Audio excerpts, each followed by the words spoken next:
Hey everybody, welcome back to Beaver Stadium, site of Ohio State 44, Penn State 31. This is Snap Judgments on the podcast. I don't think I can just call games weird every single week, so I won't use that term. How about bizarre? I don't know. I like funky. Funky, yeah. It was strange, but it was an Ohio State win by double digits, just like I predicted, guys. That's Bill Landis, Jeremy Birmingham, and I am Austin Ward. Yeah, okay, that did not go how I envisioned. It was more similar to what you guys thought, but also over four quarters, it doesn't really seem like these two teams should have played that close of a game. The fourth quarter was about as dominant of a performance as you can see, but I don't know. It's a tough one to evaluate. Yeah, it was like the way it played out, it should have looked like what you predicted, but it played out the way that we said it would because that's how it always plays out. But what we didn't account for was Ohio State just like kicking into a 14th gear in the fourth quarter and scored 9 touchdowns in 30 seconds, whatever it was. Isn't that like the part that people are going to walk away from this game going, why did it take so long to push it into gear? I know Penn State's out there trying to stop you, right? That's their job. They're out there doing things to try to confuse the offense and try to slow down C.J. Stroud, which they didn't do at all.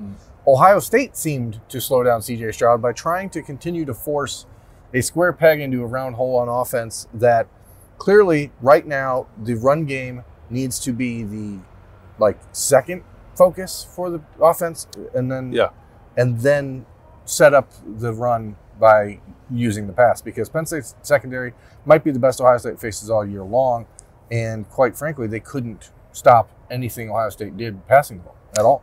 Yeah, I think we'll get into that a lot more later on in this episode, and definitely throughout the next week when we start looking at Northwestern and what's obviously going to be a tune-up performance for Ohio State. Really, the next 3 weeks might be that way.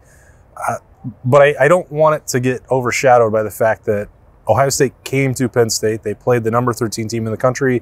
They played in front of 100,000 people in a series against these two that always gets a little funky, to use Bill's term for it, and competitive. They played a good team that put together a pretty good game plan of their own. I think Ohio State could have adjusted faster, but all of that stuff, and we can talk about the things that went wrong for Ohio State, but I think they also need to be put in context of the positives, which is they're 8-0, they're through, and it's not like you can sweep it under the rug and say everything's perfect, they're going to win the national title.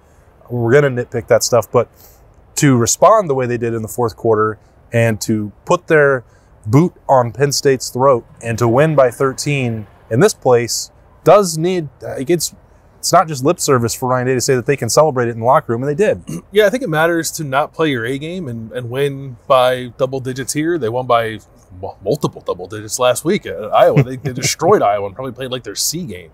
So that matters. It speaks to the ceiling of this team, but at the same time, you do get frustrated when you're watching it in the first half, thinking to yourself, why are you trying to win this way when you are clearly out-talenting a very good secondary, by the way. I think that matters. I don't know if they're going to play a secondary that's as good as this one the rest of the year. Maybe they will down the road if they play like a good Georgia. Maybe that's probably it. And they shredded them apart when they leaned into it.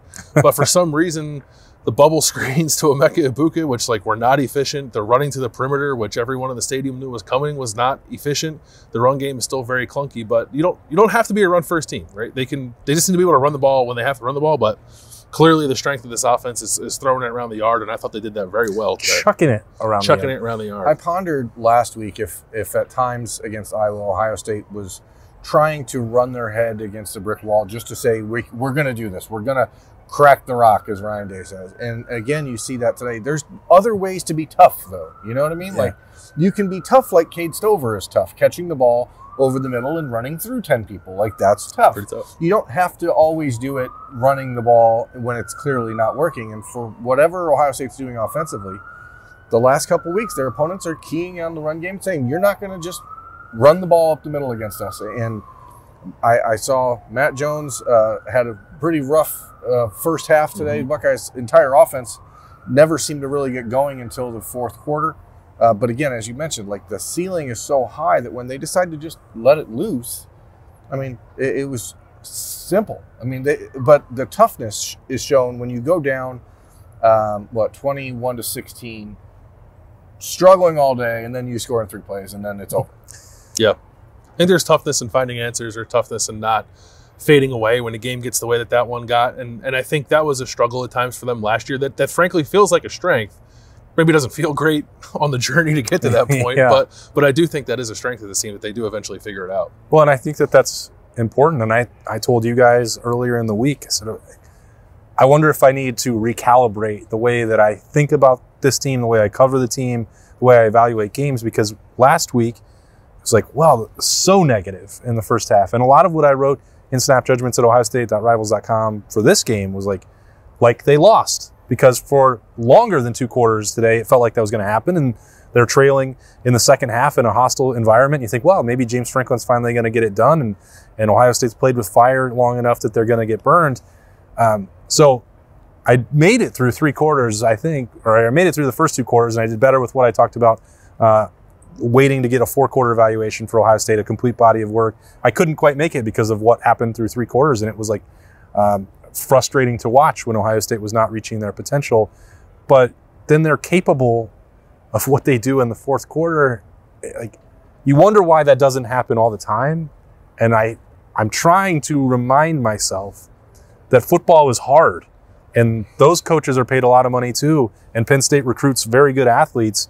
And Berm, you were down here. I'm sure your ears are ringing. There were a lot of very loud people and some super loud speakers that were cranked up and rattling around these aluminum bleachers. Like, you get to play 60 minutes, and I'm trying to do better to say, hey. You do have to credit Penn State. They came in here. They had a good game plan. I wonder sometimes, because Mike Yurcich coached with Ryan Day, if maybe they try to get cute and do things that are different. But he also coached with Jim Knowles at Oklahoma State, and I wonder if he kind of has some idea of what to do to give the defense fits. Penn State did a nice job moving the ball. Their crowd was great, as always. It's an incredibly difficult spot to come play a football game. And so you can't look at a 13-point win and feel bad about it. But you also know that for Ohio State, the goal was to win a national championship, and you're not going to do that playing the way that you played the first 3 quarters of this game. They have some alarming poor tendencies in situational football that I think would make me a little nervous. If they ever got into a game that didn't eventually get to a comfortable margin, like they kicked a 54-yard field goal when they probably should have just punted or went for it. Certainly, of the 3 options, kicking the 54-yard field goal is the worst one. Ryan Day forgot how many timeouts they had down here trying to execute end of game. Red zone play calling, they've lost their rhythm there. They have to get it back. I don't know if that's coming out of the bye week and they got into a little bit of funk. I'm not sure, but third down has not been very good the last 2 weeks. Like, there are things that they need to clean up for sure, but. I don't know how you stop Marvin Harrison Jr. or Emeka Egbuka or CJ Stroud when they're playing the way they're playing. Or JT Tuimoloau. And the only way that you can is if you take him off the field. Yeah. I think when the game mattered today, Ohio State did put their best defensive lineman on the field. I think, again, they made it more difficult than it needed to be. But I'm not, that was pretty low on the list of things to evaluate from this game, because when JT Tuimoloau was on the field, he was at a level that, should I say it? It was like watching Chase Young. It was like watching Joey Bosa here. It was like watching, Nick Bosa in some of those settings. Like, he was an absolute monster, and he did things that, in terms of the interceptions, I don't recall ever seeing defensive linemen do. The one right here, the pick 6, I've seen a defensive end jump up and snag a pass like that. Yeah, that's just a standard play. Yeah, real standard. I mean, I've seen it before. I'm not trying to diminish it, but the other one... I've seen Sean Clifford do it before. That's a Sean Clifford special. And I told you he was going to do that part. That prediction was correct. Dropping into coverage and then covering a running back and then diving over his back to the ground for another of his interceptions was insane. Normal humans don't do that. No, I mean, we've seen him be so close so many times this year, the first 7 games, where he's making plays but not showing up on the stat sheet. And then today, it's like every stat you can have, he's filled up at once. And, you watch a guy who has 2 interceptions as a defensive end, a forced fumble on a sack that he recovers somehow because that ball squirted away. I don't even know how he got up fast enough to go get it. But that was the only bounce that didn't go Penn State's way today, because it spun back to him. His athleticism is rare. And you're finally starting to see, I think, it all come together there. And much like Chase Young in 2018 in this building in his second year at Ohio State, it seemed like we might have just witnessed the birth of something. You didn't even mention that he created the first interception by batting it in the air for Zach Harrison to snag. True. 3 interceptions for the defensive ends today. Yeah, his stat line was like 8 tackles, I think 2 TFLs, the strip sack, a forced fumble, a pass deflection, and 2 interceptions, one of which was returned for a touchdown. He's a defensive end. He won the late October Heisman today. It's a pretty remarkable game, and we can talk about Ohio State and be like, they got to be perfect. They got to be perfect. But when you're good enough, as this team is, to have 3 players essentially play perfect today, C.J. Stroud, Marvin Harrison, and J.T. Tuimoloau, and you're able to beat... Cade Stover was pretty damn good, too. Right, he was also he was up there. Not blocking. He did struggle. He had one good block. But you watch, they beat the number 13 team in the country in front of 108,000 people. And again, folks, I don't know if you really get how loud this place is if you've been to Ohio State against Michigan, then you understand what it can be like. But that's like every play in this place pretty much. And again, they have an incredible DJ who really gets the party jumping day in, day out. All the way up to 11. They probably shouldn't do that, but I guess no one complains, so it is what it is. It's weird that no one's complained because 2020, when we were here, actually revealed how much impact it has because the noise was the exact same. Yeah. It wasn't actually the fans that provided it. Oh, really? Because there weren't any, yeah. Oh, it's weird. It was pretty loud. I always thought it was weird there were speakers in the student section. Yeah, your ears are probably still ringing as well from 15 years ago. Those guys, like C.J. Stroud, had a lot on his plate today. He answered that toughness bell. Like, I think that, when he doesn't throw for 5 touchdowns, people assume that he must not have played at the level, an elite level or a Heisman Trophy level. That quick drive there to answer after Penn State had the lead and looked like it was going away, that's also uncommon ability. The strikes, the dart, the third down throw to Marvin Harrison, those two are they're special athletes. And I think that's what keeps coming back to when you sit through a quarter or two and it's not clicking or they're not taking shots to Marvin Harrison. You just wonder why, because it seems like it's so easy and it's really not. And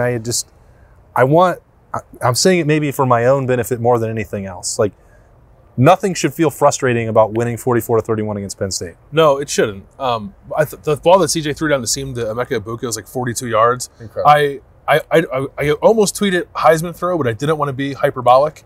But if you're looking for it's kind of hard sometimes to CJ because this offense is so good. Like, that is not a common throw in a big time spot. So he was pretty well dialed in today, which just makes the early game plan all the more frustrating because what is all this? I don't know what this is. Go that way, throw it that way. They make it much more difficult on themselves sometimes than they need to. The stadium felt at that point like it's 31 to 24. Yeah, 30 to 24. 30 to 24. 34. Ohio State gets the ball back, and if they don't score points there, the odds of losing this game are pretty high. James Franklin was still on the other sideline.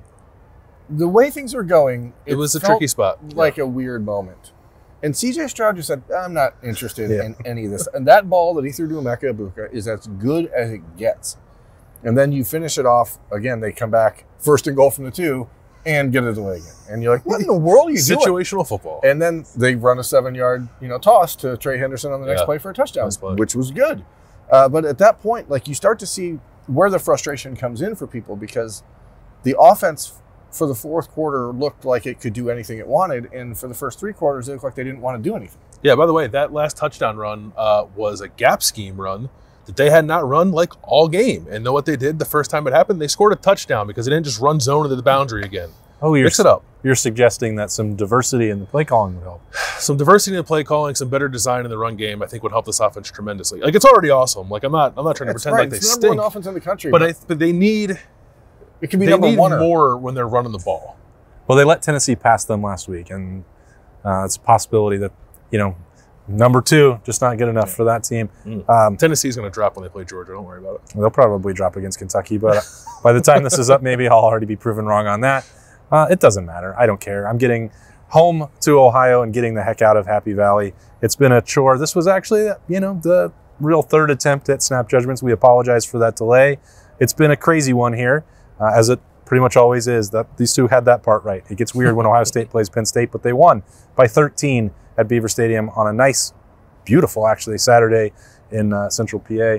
we're going to get out of here. We're heading back to Columbus. That's Bill. That's Berm. I'm Austin. Thanks for joining us. A lot more coverage coming your way on the podcast and at ohiostate.rivals.com. We'll see you back in Ohio on Monday at Roosters. Bye.